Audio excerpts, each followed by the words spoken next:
भर्तरी जी कह रहे जब तक शरीर स्वस्थ है, यावत स्वस्थमिदं कलेवरम यावत च दूरे जरा, तुम्हारा बुढ़ापा दूर है तभी तक तुम भजन कर लो। कहीं ऐसा ना हो कि आग लगने पर कुआं खोदना, मूर्खता जैसे कही जाती है, ऐसे काल भगवान तुम्हारा सर्वस्व नाश कर दे और तुम भगवान का भजन नहीं कर पाए तो तुम्हारा जीवन व्यर्थ चला जाएगा। इसलिए सब ये सत्संग जो सुनाया जा रहा है उसका सार है, कोई तुम्हें प्यार नहीं करता, यहां कोई तुम्हारा नहीं, एकमात्र श्री भगवान का आश्रय लेकर सबकी सेवा करो। तो कह रहे रूप विभव पद प्रतिष्ठा ये तुम्हें भगवत प्राप्ति नहीं कराएगी, नहीं, यही सर हो, भजन नहीं करोगे तो वहां थोड़ी सर माने जाओगे। नहीं, जब मुजरिम बना करके तुम्हें ले जाया जाएगा तो वहां साहब वाली थोड़ी मिलेगी। देवराजेंद्र के पद में है, त्रिभुवन के सर हैं, और फिसल गए तो सर्प बनाए गए। अब सर्प बन के वहां देवता थोड़ी उनको सर बोल रहे, नहीं नहीं, वो तो भूखे प्यासे तड़प रहे, कभी कोई फंस गया तो लील गए तो पेट का पोषण हुआ। महाराज नहुष इसलिए कह रहे कि रूप अभी भवई, बड़े रूपवान, बड़ा वैभव, बड़ा किस काम में आएगा। किसी बात का गर्व मत करो, जवान हो, रूपवान हो, बलवान हो, ये 4 दिन की चांदनी, फिर ऐसा समय आएगा कि अकेले उठकर सीढ़ी भी नहीं चढ़ पाओगे। जब हम हर चीज का मनन का स्वभाव रहा है, इसलिए ये जो महापुरुष कह रहे हैं से किम दानम, क्या तुम्हारे पास दान देने की सामर्थ्य। हर समय वासना का भूत चढ़ा रहता है, तू दानी, दानी तो हरि है, सबसे बड़े दाता, अनंत ब्रह्मांडों को दे रहे हैं, तुमको क्या दे दोगे, भगवान को क्या दे दोगे। बहुत विचित्र। और अगर बढ़िया दानी भी हो तो कोई खास बात नहीं, जरा सी बात बिगड़ गई तो गिरगिट बन के कुआं में पड़े थे महाराज नृग। ये दानियों में बड़े बड़े याज्ञिक और बड़े बड़े तपस्वी जिस पद की पूजा करते हैं वो देवराजेंद्र का पद है, वहां दुर्दशा क्या होती तुम्हें क्या पता। जब वैसे तो बहुत महिमा है, लेकिन जब देखो ना शास्त्रीय दृष्टि से तब पता चलेगा। इसीलिए श्रीपाद बोल रहे हैं किम विद्या किम कुलम किम शील रूप विभवई किम दान किम यज्ञादि और किम विख्याति सतई। तुम्हारा बहुत यश है तो किस बात का, अगर भजन नहीं है, हो गया पुण्य प्रताप से यश होता है, पूर्व का पुण्य जो है वो यश फैलाता है। अगर वर्तमान में भजन नहीं तो वो खत्म हो जाएगा जाना, तो ऐसे ही जैसे हाइड्रोजन नहीं फ्यूज हो जाता है, ऐसे होते रहते हैं। पूरा विश्व जय जय जय, फिर उठा के नालियों में फेंक देते छवियां। अगर वर्तमान में भजन नहीं, वर्तमान में भगवत आराधना नहीं, तो पूर्व का जो तप और पुण्य संचय उससे वाह वाह होगी, और इसके बाद फिर चारों खाने चित्त। ये माया है, बर्दाश्त किसी की नहीं करेगी। और अगर भजन वर्तमान में हो रहा है, नाम जप, वर्तमान शब्द पर ध्यान दीजिए, वर्तमान में तुम्हारा चरित्र पवित्र है, तुम्हारा नाम जप हो रहा है, तो बिस्तरे सब जग विमल कीरति, साधु संगति ना टरे, बास वृंदा विपिन पावे, श्री राधिका जो कृपा करे, जय जय श्री हरिवंश नाम गुण गाई है उसकी स्थिति। किमुग्र तपस्या, बहुत बड़े तपस्या कर लिया तो क्या हुआ, अगर भगवान की शरणागति नहीं, भजन नहीं, तो देखो ना अम्बरीश जी महाराज बड़े महान भजनानंदी महाभागवत, और उनको मिटाने के लिए चले थे महान तपस्वी दुर्वासा जी, तो क्या गति हुई, त्रिभुवन में भागे घूमे। तो कह रहे अगर विशुद्ध भक्ति नहीं तो किम उग्र तपस्या, बहुत बड़ी उग्र तपस्या है, तो उससे क्या हुआ। एक तपस्वी को बहुत अभिमान हो गया कि मेरी तपस्या तो ऐसी है कि मैं पूरे विश्व को खरीद सकता हूं, तपस्या की थी। अब वो जिस महात्मा से देखो उसी से अकड़ दिखा रहे थे, तो जिस जंगल में रहते थे उस जंगल के सरोवर को सुखा दिया भगवान ने, और वर्षा हुई नहीं। अब वो प्यास से व्याकुल हो गए। अब भगवान एक साधारण पुरुष का स्वरूप रख के घड़ा एक रखकर, ठंडा जल दूर से दिखाई दे रहा था, नजदीक से निकल, महात्मा ने कहा पानी पिला दो। बोले कुछ देव तब पानी पिला दें, ऐसे क्या। बोले आधी तपस्या दी। जब पी चुके, पूरा जल पी गए, घड़े का 2-3 लीटर जो था। आहा, बोले आधी तो ले ली, अब एक घड़ा जल और बताओ, दूसरी ले लो, जब बताना हम लेके आ जाएंगे। तुम तो कह रहे थे पूरी सृष्टि को खरीद लेंगे अपनी तपस्या से, और 2 घड़े जले में बिक गए तुम्हारी सारी तपस्या, क्या रहा तुम्हारे। उनको क्या अहंकार नहीं, ये वायु, ये अग्नि, ये जल, ये पृथ्वी, ये तुम्हारा पोषण कर रही। अहंकार मत करो, उसी से तुम्हारा शरीर बना है, उसी से तुम तप कर रहे हो, तो भगवान की जय जयकार करो, अहंकार करने की जरूरत नहीं। तुम्हारा जितना तप है 2 घड़े जल में बिक गया। एक बड़े तपस्वी थे, वो एक शांत चित्त भजनानंदी महात्मा, तो गंगा पार कर रहे थे नाव में बैठकर शांत चित्त। अब उनके साथ बहुत से शिष्य थे जो उनके सेवा परिचर्या में थे। ये बात देखकर एक तपस्वी महात्मा अपमान करने के लिए खड़ाऊ पहनकर गंगा जी में ऐसे साथ साथ चलने लगे। तो जो अज्ञानी जन थे वो कहे वाह भाई महात्मा हो तो ऐसा, क्या महात्मा खड़ाऊ पहनकर गंगा जल से निकल रहा है। जब पार गए तो उन महात्मा जी बिल्कुल उदास जो नाव में बैठे थे, गए उन महात्मा से कहा, महात्मा क्या है, भीड़ बटोरे घूम रहे हो, कोई तप है तुम्हारे अंदर। कुछ नहीं, तपस्वी होकर के नाव में बैठ करके आ रहे हो, कुछ नहीं। नाविक से बात की उन महात्मा, भैया प्रति सवारी कै रुपया होता है। बोले 2 रुपया। हम अपने शिष्यों से कहा, सब गिन करके मेरा भी 2 रुपया दे दो। 2 रुपया दिया। जब सब चले गए तो उन महात्मा से कहा, रुको महात्मा, जिन गंगा जी को भगवान शंकर ने सम्मान के लिए अपने मस्तक पर रखा, उन गंगा पर पादुका से चलकर अपने तप के प्रभाव से सारे तप को नष्ट कर लिया। जो तूने सारे जीवन का तप नष्ट करके पार किया, वो 2 रुपये में पार कर लिया। वो 2 रुपये में पार। ये अगर तपस्या का अहंकार हो जाए तो 2 कौड़ी की तपस्या हो जाती है। श्रीपाद कह रहे हैं कि मुग्र तपसा और न्यास योगादि भी। और एक बात करें, क्या हुआ तत्व ज्ञान? तत्व बोध होना अलग बात है। क्या हुआ तत्व ज्ञान हुए? यदि भगवान से आपका चित्त नहीं जुड़ा तो तत्व ज्ञान बघार लो, केवल उससे कोई आत्मानंद की अनुभूति थोड़ी हो जाएगी। तत्व ज्ञान होना अलग बात है, तत्व बोध होना अलग बात है। तत्व ज्ञान की चर्चा कर लेना अलग बात है, तत्व बोध होना अलग बात है। फिर आगे कह रहे, ये बड़ा सूक्ष्म विषय है। अगर आप किसी लोक लोकांतर की चाह के लिए भजन करते हैं, वो भी महत्वपूर्ण नहीं है। महत्वपूर्ण है प्रेम प्राप्ति के लिए। हमें प्रभु से प्रेम। सच्चे भजनानंदी का स्वरूप क्या होता है? हमारा भजन कभी छूटे ना, और इसका फल ये हो कि जिनका हम भजन करते हैं उनकी स्मृति में हम तड़पे रोएं। ये खास बात। इसीलिए यहां कह दिया किम विष्णु भजनई, क्या किसी लोक लोकांतर के सुख की चाह करके भजन करना। यदि आपको वृंदावन ईश मोहन रसे प्यास सीन सर्वस्वधी है, यदि आपकी बुद्धि वृंदावन के ईश श्यामा श्याम के प्रेम में मत वाली नहीं हुई तो कुछ प्राप्त नहीं हुआ। जीवन का सार भगवत प्रेम, क्योंकि प्रेमी महापुरुष है। भगवत प्रेम, तत्वबोध भी आत्म प्रेम है, उसमें मुझे कोई संशय नहीं। तत्व ज्ञान और तत्व बोध होना बड़ा अंतर है। जैसे हलवा बनाने का ज्ञान हो जाना और हलवा बना करके खा लेना, इतना अंतर है। तत्व ज्ञान हलवा बनाने का ज्ञान हो जाना, और तत्वबोध हलवा बनाकर खाकर उसका स्वाद ले लिया, वो तत्वबोध। श्री भरथरी जी महाराज कहते हैं कि मुझे लगा था कि मैं बहुत ज्ञानी हूं। संतों के वचन बहुत अमृतमय होते हैं। कह रहे हैं कि यदा किंचित ज्ञोहम द्विपयु मदांधा समभवम, मुझे लग रहा था कि मैं चक्रवर्ती सम्राट हूं, मैं बहुत पुण्यवान हूं, मैं बहुत महात्मा हूं, मैं बहुत ज्ञानी हूं। तदा सर्वज्ञोस्मीत्य भवदव लिप्तम मम मनः यदा किंचित किंचित बुद्धजन सकाशाद वगतम तदा मूर्खोस्मीति ज्व इव मदी मदो में व्यपगता। आज मुझे पता चला कि मैं मूर्ख हूं। मुझे लग रहा था मैं ज्ञानी हूं, मैं चक्रवर्ती सम्राट हूं, मैं मदोन्मत्त हो रहा था। लेकिन जब मुझे इस संसार का रहस्य पता चला तो लगा मैं मूर्ख हूं। सुना चुके हैं भर्तृहरि जी का यहां जो परिवर्तन हुआ उनके जीवन का। भर्तृहरि जी के मन में एक बात थी कि संसार का सबसे बड़ा सुख क्या है? बोले काम सुख। अंदर देखा, बहुत विवेकवान थे। उन्होंने अपने अंतःकरण को देखा कि संसार का सबसे बड़े मांग सुख क्या है? काम सुख पाया, और वो अपने अंदर पाया कि मेरे अंदर भी काम सुख है। तो चक्रवर्ती सम्राट, इनके मन में आया कि फिर हम ऐसा काम सुख पूर्ण क्यों न कर ले जिससे हमारे मन की इच्छा शांत हो जाए। तो उन्होंने, चक्रवर्ती का मतलब होता है कि बहुत से राजाओं के ऊपर जो बादशाह, उन्होंने पूरे अपने देश में सब सुंदरियां आवे और मैं उनमें से देखकर उनका वर्ण करूंगा। विश्व की सुंदरियां सब एकत्रित हुई, उनके माता पिता सब लाए, क्योंकि महाराज भर्तृहरि जी वर्ण करेंगे पत्नी रूप में। सबको देखा, एक पिंगला नाम की सर्वांग सुंदरी भर्तृहरि जी की वहां जम गई और कहा कि आप मुझे अपने पति रूप में स्वीकार करेंगे? तो उसने कहा हमारा अहोभाग्य। बहुत भागवतिक रीति से जो शास्त्रीय पद्धति है, पाणिक ग्रहण संस्कार हुआ। अब ये तो जो भागवतिक पुरुष होते हैं उनके स्वभाव में कुछ अलगाव होता है संसारिक पुरुषों से। वो जिस पे लगेंगे एकदम तन्मय होके लगेंगे, जिस पे लगेंगे। अगर वो भोग में भी लग गए तो उनके जैसा कोई नहीं होगा।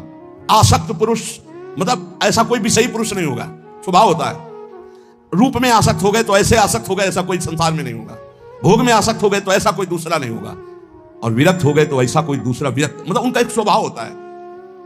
जैसे पत्नी में आसक्त हैं तो छाता लेकर बाजार वो स्वयं नहीं जा सकते क्योंकि अदर्शन हो जाएगा।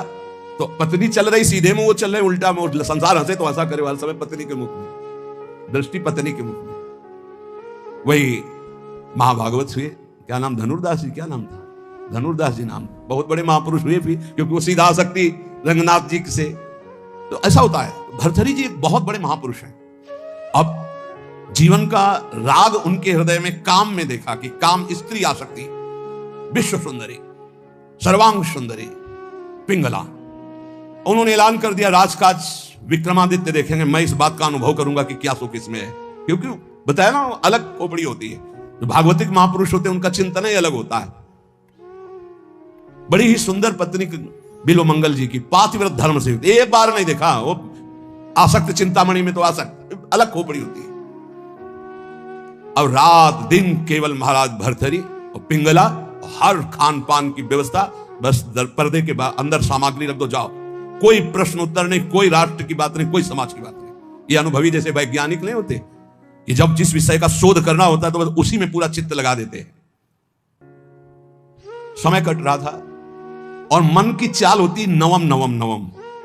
मन कभी एक में रमण करने के लिए बहुत काल तक राजी नहीं होगा, उसकी चाल होती नवम नवम भोग। एक दिन पिंगला अपने महल के पीछे की खिड़की खोल करके ऐसे ही देख रही थी तो देखा अश्वपाल, हजारों घोड़ों की देख रेख करने वाले सेवकों का स्वामी, हष्ट पुष्ट ऐसे। अचानक दृष्टि उसकी पड़ी, दूसरे से नमन किया, क्योंकि महारानी देखते ही आसक्त हो गई पिंगला। अब विचार कीजिए, चक्रवर्ती सम्राट महाराज भर्तरी से भला वो अश्वपाल किस योग्य, चित्त पूरा आसक्त। अब मिलन शुरू हो गया और राजकाज विक्रमादित्य को दे दिया था। विक्रमादित्य बहुत प्रवीण थे। उन्होंने कहा कि शास्त्र प्रमाणित किसी का भी मन कभी भी कहीं भी विचलित हो सकता है। इसलिए मेरे भाई इस समय सुध में नहीं है, इसलिए गुप्तचर रूप से दास दासियां हर समय तैनात कि कहीं हमारे महाराज को किसी भी तरह की हानि ना हो जाए। सूचना मिली कि हानि प्रारंभ हो चुकी है। एक अश्वपाल एकांत में महारानी से मिलता है। महाराज दिन में शयन करते हैं, उस समय वो मिलती है। पूरी बात पक्की जब देख ली तब भर्तरी जी को सूचना दी कि महाराज विक्रमादित्य आपसे मिलना चाहते हैं। बहुत प्रवीण थी पिंगला, तुरंत समझ गई। हमें लगता है हमारी बात उन तक पहुंच गई। उनका महाराज मैं आपके भाई की एक बात कहना चाहती हूँ कि उनकी दृष्टि हमारे ऊपर बहुत गलत है। उनका महल से तो निकलती नहीं, गलत कैसे हो गई? तो उनका खिड़की पे खड़ी थी, वो घोड़ों की देख रेख करने वाले अश्वपाल के पास गए थे, वहां से मुझे देखा तो फिर मुझे बुलाया, मैं उनके पास गई। उनका इरादा ठीक नहीं था, इसलिए हमने कुछ कड़वे वचन कहे, क्षमा करें आपके भाई हैं लेकिन उनकी आदत बहुत खराब है। उनका ऐसा विक्रमादित्य कर सकता है? जान न जाए, ये भगवान की माया विचित्र है। विक्रमादित्य बोले भ्राताश्री आपके साथ छल हो रहा है। बोले हाँ मुझे पता है छल हो रहा है, तुम्हारे जैसा नीच भाई होगा तो छल क्यों? यही बताने आए हो ना कि पिंगला आचरणहीन है। भाई आपको पता है? बोले पता है हमें कि तू आचरणहीन है। मेरा आदेश है कि ऐसे भाई को नगर से निष्कासित कर दिया जाए, कभी हमारे नगर में मुंह मत दिखाना। इतने आसक्त थे पिंगला पे भर्तरी जी महाराज। विक्रमादित्य कुछ बोल ही नहीं पाएगी। ये क्या बड़े बड़े जो मंत्री थे उन्होंने बोलने की हिम्मत नहीं रहेगी कि जब भाई के प्रति ऐसा, इनका तो कोई नहीं बोल पाया और निकाल दिए गए। पर मंत्रियों ने उनको सुरक्षित रखा। एक दिन जब असलियत का पता चलेगा तब ये रोएंगे, उसी समय मैं आपको सामने पेश करूंगा। अब भगवान कोई ऐसा ना सोचे कि पाप कर्म दबा रहेगा, वो ऊपर उठता है, अपना प्रभाव दिखाता है। एक नगर का ब्राह्मण गरीब तपस्या कर रहा था महाराज देवराज इंद्र की मंत्र से उनकी, इस बात के लिए कि मुझे धन मिले, मैं गरीब हूं, जिससे हमारा परिवार सुखी हो जाए। बहुत तप किया तो देवराज इंद्र प्रकट हुए, कहा अमर फल लीजिए, और अंतर ध्यान हुए। वो बात करे करे तेरे अंतर ध्यान, तो उनका अमर फल लेके क्या करूं? वैसे दरिद्र गरीब ब्राह्मण अमर होकर के क्या करूंगा? तब विचार आया कि अगर ये अमर फल महाराज भर्तरी को पवा दे तो धर्मात्मा वीर राजा वो अमर रहेगा, हमारे देश की सुरक्षा होगी और मुझे धन मिल जाएगा। ये अच्छा लगा। वो गए, महाराज की जय जयकार। पहले राजाओं के दरबार में या महल में ब्राह्मणों के लिए, ऋषियों के लिए, महात्माओं के लिए निषेध नहीं था, उनके लिए नहीं था कि हम आज्ञा लेकर आए। अंदर प्रवेश किए, नजदीक दासी ने कहा कि कोई विप्र देवता पधारे। उठकर प्रणाम किया, कैसे आगमन, आज्ञा कीजिए। उनका प्रभु मुझे तपस्या के द्वारा अमर फल मिला है और ये मैं आपको पवाना चाहता हूं, इसके बदले में धन चाहता हूं। आदेश कर दिया जितना इनको धन चाहिए दे दिया जाए। अमर फल लिया और विचार किया मैं खा के क्या करूंगा अमर होके, क्योंकि मेरी आसक्ति तो पिंगला पे है। पिंगला से कहा तुम अमर फल खा लो, जब तक मैं जीवित रहूंगा तब तक तुम्हें देखता रहूंगा। पिंगला ने कहा ऐसे थोड़ी अमर फल खाया जाता है, स्नान करके मंत्रानुष्ठान करके लाओ हमें। तुम कहा नहीं पालो मेरे सामने। बोले इतना विश्वास नहीं है? अब बस प्यार में तो दम होती है, नहीं विश्वास पक्का है तो प्यार निश्चिंत रहिए। पिंगला ने सोचा मैं क्या करूंगी खा के, मेरा दोस्त अगर पालेगा अश्वपाल वो बढ़िया। एकांत में मिली अश्वपाल को, क्योंकि कांटा विक्रमादित्य थे, वो तो नगर निष्कासित हो गया, बिल्कुल स्वतंत्रता थी, महाराज इस रास्ते से बेशुद्ध थे। तो अश्वपाल ने उस अमर फल को लिया, तो उसने विचार किया कि मैं क्या करूंगा। और महाराज की नृत्यांगना ऐसी सुंदर थी जिससे आसक्ति थी, मिला और कहा देखो ये अमर फल मुझे मिला है, आप पालोगी तो जब तक मैं जीवित रहूंगा आपको देखता रहूंगा, मिलता रहूंगा। ठीक है। नृत्यांगना ने सोचा जिसके दरबार की मैं नृत्यांगना हूं, अगर वो महाराज अमर रहेंगे तो हमारा जीवन सार्थक रहेगा और महाराज मुझे बहुत सम्मान देंगे जब मैं अमर फल दे दूंगा। उसने प्रार्थना करवाई कि आपके दरबार की नृत्यांगना मिलना चाहती है आपसे। बुला लिया, कहा महाराज ये अमर फल। महाराज ने कहा तुझे अमर फल कहां से मिला, ये अमर फल सत्य बोल तुझे कहां से मिला। महाराज मुझे तो अश्वपाल ने दिया, मेरा वो दोस्त है, मेरा मित्र है उसने। और उस समय पिंगला वहां नहीं थी, तुरंत अमर फल लिया और बोले तुम्हें जो संपत्ति चाहिए हम देंगे, कल हम दरबार में आते हैं। दरबार में गए, सब सभा एकत्रित, वर्षों के बाद आज दरबार में आए थे। तब उन्होंने कहा बुलाया जाए जिसको अश्व जो घोड़ों की सेवा में आया, सत्य बोला तो तुझे माफ कर देंगे, बोल इस फल को पहचानता है। हाँ सर, यह अमर फल है, तुझे कैसे मिला, सत्य बोलना, अगर झूठ बोला तो उनका अगर हमारे प्राण माफ किए जाएं तो बिल्कुल सभा में कहता हूं कोई दंड नहीं मिलेगा। उनका महारानी पिंगला ने दिया। ठीक है, जाओ बुलाओ पिंगला। आओ तो सज धज के आ रही थी कि आज दरबार में पार्श्व में विराजमान होंगी सिंहासन, कटघरे में खड़ी हो और तलवार निकाला और कहा देखो मेरे देश के विप्र ने तपस्या की थी, अमर फल दिया था, इनको पवाया था, ये अमर है और मैं काटूंगा, ये मरेगी नहीं। जे महाराज क्यों, क्या तुझे अमर फल पर विश्वास नहीं। सर झुका, कहां है वो अमर फल, सत्य बोल तो तुझे माफ करो। बोले अश्वपाल को दिया था। क्या मेरे से श्रेष्ठ है अश्वपाल, मैं चक्रवर्ती सम्राट भर्तरी तेरे योग्य नहीं रहा, धिक्कार है ऐसी बात। तभी कह रहे यदा किंचित व्योहम द्विपयु मदांधा संभवम, मैं मदांध हो गया था, अपने को ज्ञानी समझता था, अपने को बलवान समझता था, अपने को राजा समझता। उसी समय भर्तरी जिनका धिक्कार है, मैं चक्रवर्ती सम्राट, मुझसे पिंगला तृप्त नहीं, पिंगला से अश्वपाल तृप्त नहीं, अश्वपाल वैश्या से प्रेम करता, धिक्कार है, कहां प्यार है, कहां अपनापन है। और मुकुट उतार के रखा और कहा कि आज अगर विक्रमादित्य होते तो मुझे यह चिंता नहीं होती कि मेरे राज्य का क्या होगा। तब मंत्रियों ने कहा आप महाराज निश्चिंत रहें, व्यवस्था पूरी, विक्रमादित्य सुरक्षित है। तो उनको यहां विराजमान करो, मैं एक क्षण भी ऐसे प्रपंच में नहीं टिकूंगा। महावैराग्यवान होकर भर्तरी जी के श्लोक वैरागियों के अमृत है। वो कह रहे हैं कि मैं बिल्कुल अज्ञानी था, मदोन्मत्त मदांध था। उस समय मेरा मन यही सोच रहा था कि मुझे बहुत ज्ञान है, मैं बहुत प्रवीण हूं। लेकिन आज जब भगवान शंकर की कृपा से ज्ञान हुआ, तब मुझे लग रहा है कि मैं घोर अज्ञानी, घोर विषयी, मदांध था। मेरा अहंकार दूर हो गया कि मुझे ज्ञान था, आज असली ज्ञान हुआ मुझे। भर्तरी जी कह रहे एशाम न विद्या न तपो न दानम ज्ञानम न शीलम न गुणो न धर्मा ते मर्तुलोके भुवि भार भूता मनुष्य रूपेण मृगाश्चरन्ति। जिनमें न भागवतिक विद्या है, न भगवत तत्व का ज्ञान है, न शील है, न गुण है, न भागवतिक धर्म है, तो मृत्यु लोक में पृथ्वी में भार बने हुए मनुष्य रूप में वो पशु है साक्षात। न भजन है, न धर्म है, न राष्ट्र सेवा, न भगवत सेवा, न समाज सेवा, बोले पशु है साक्षात। मनुष्य रूपेण मृगाश्चरन्ति, रूप तो मनुष्य का लेकिन पशु है, राक्षसी भाव है। जाड्यम धियो हरति सिंचति वाचि सत्यम मानोन्नतिम दिशति पापमपा करोति चेतः प्रसादयति दिक्षु तनोति कीर्तिम सत्संगति कथय किम न करोति पुंसाम। यदि संत पुरुषों का संग मिल जाए तो किसका नहीं उपकार हो जाएगा, अर्थात किसका नहीं मंगल हो जाएगा, अर्थात सबका हो जाएगा।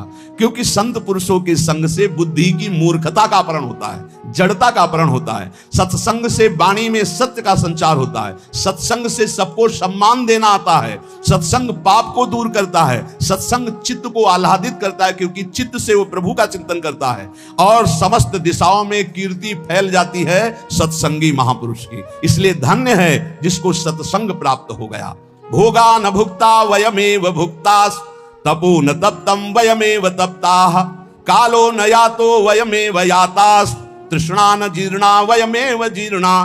हमने भोगों को नहीं भोगा, भोगों ने हमको भोग लिया, किसी काम का नहीं रखा। तप नहीं किया, तप्त होते रहे, जलते रहे। काल व्यतीत नहीं हुआ, हमारा जीवन व्यतीत हो गया। तृष्णा नहीं मरी, हम जीर्ण हो गए, वही भोग वासना। इसलिए भक्तिर्भवे मरण जन्म भयम हृदिस्थम स्नेहो न बंधुस न मन्मथरा विकारा संसर्ग दोष रहिता विजना वनांता वैराग्य मस्तिकिमतः परमर्थ नियम।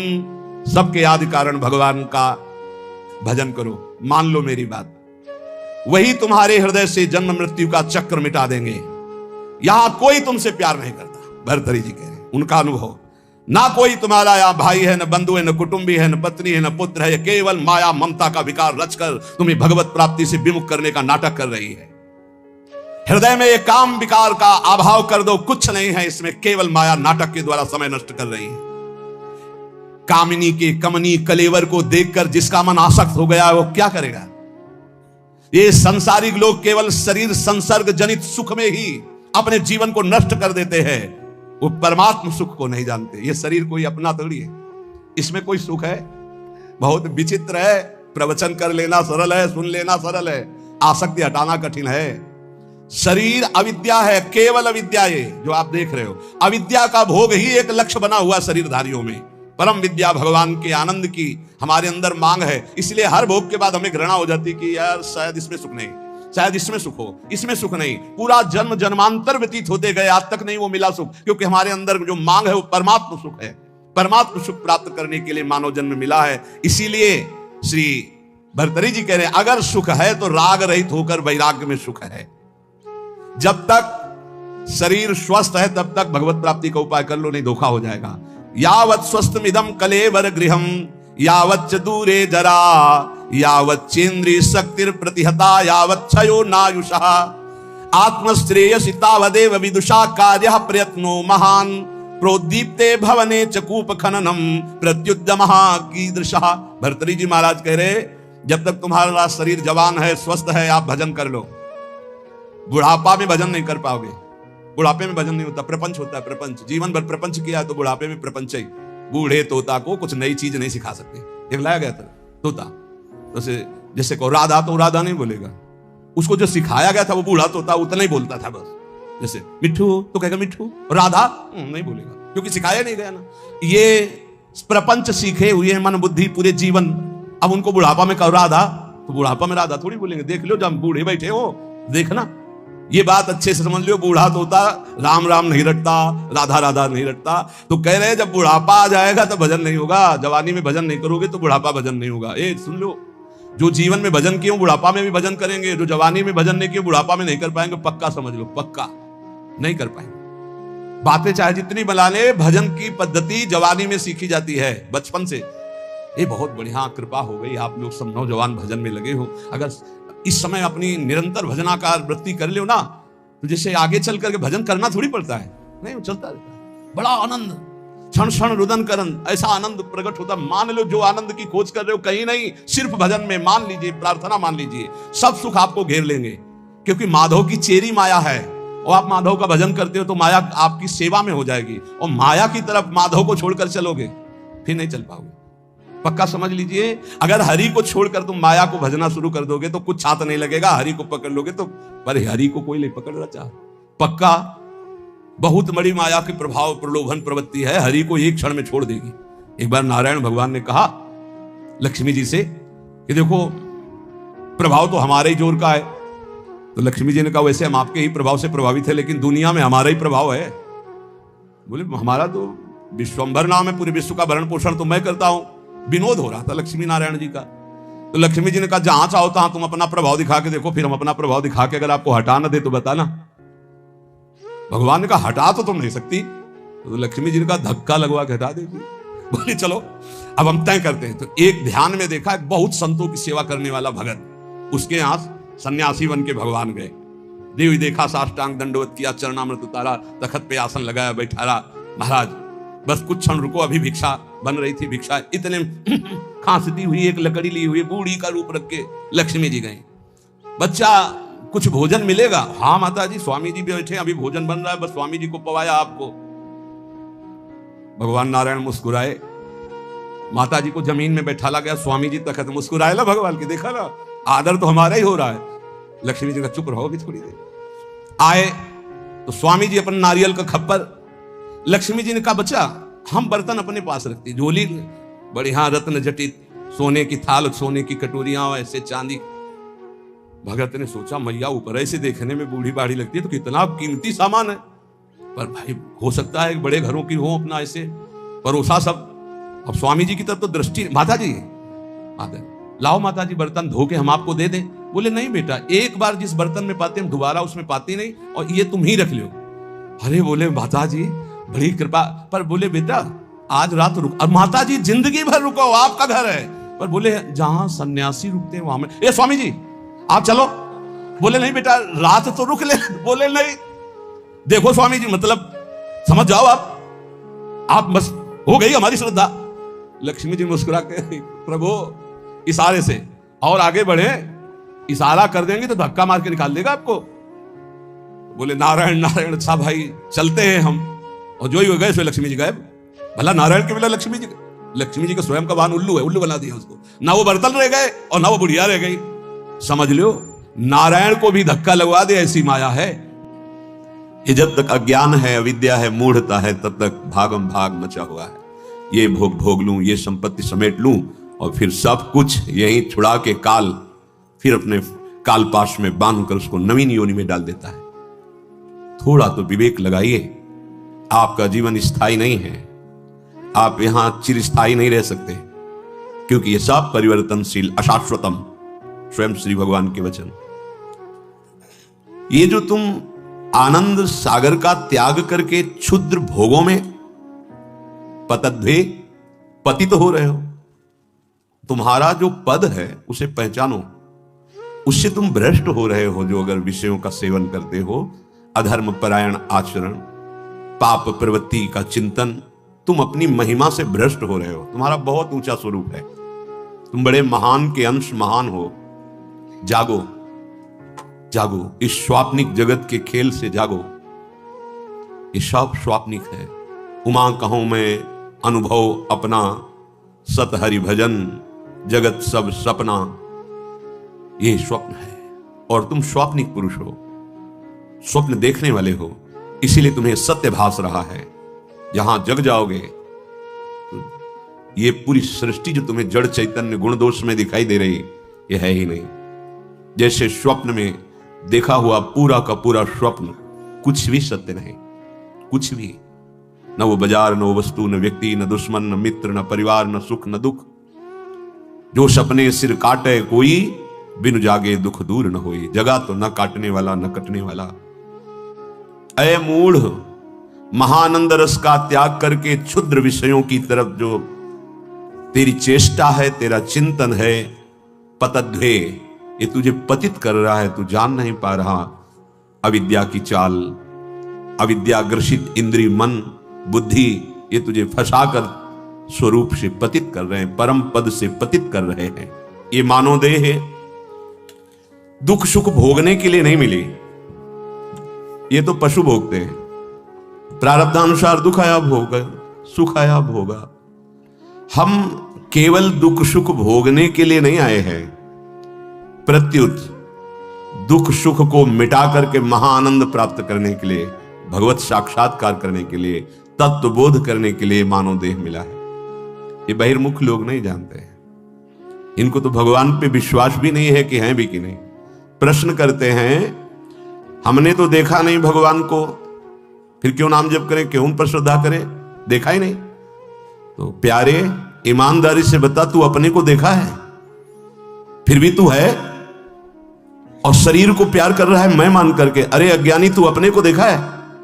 फिर भी पूरा जाल फैलाए हुए है, ये अमुक अमुक अमुक। अरे नाटक मत कर, है को स्वीकार कर। जैसे तेरी सत्ता है पर तू अपने को नहीं जानता, तो तू जिसका अंश है उसको कैसे जान जाएगा?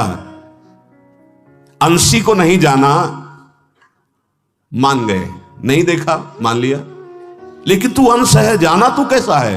बोले हाँ गोरे हैं, काले हैं, तगड़े, ये तो ढांचा है, ये तो तेरी पोशाक है। अज्ञानी, कैसे भगवान को भजे? तू अपने को जानता है? नहीं जानता है।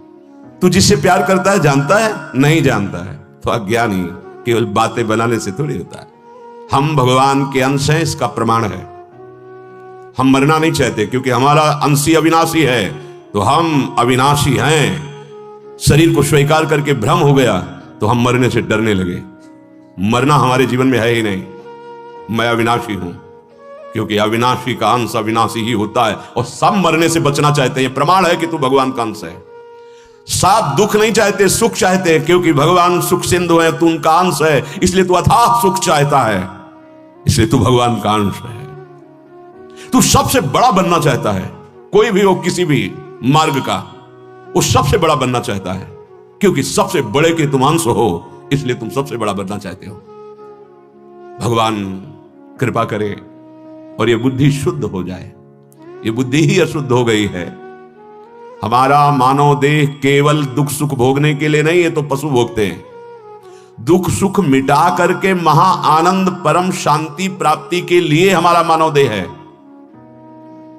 अगर अनुकूल वस्तु व्यक्ति परिस्थिति आदि के होने में तुम सुख का भोग करोगे, तो तुम्हें जबरदस्ती प्रतिकूलता अपमान निंदा इनका भोग करना पड़ेगा। रोओगे, डिप्रेशन में पहुंच जाओगे।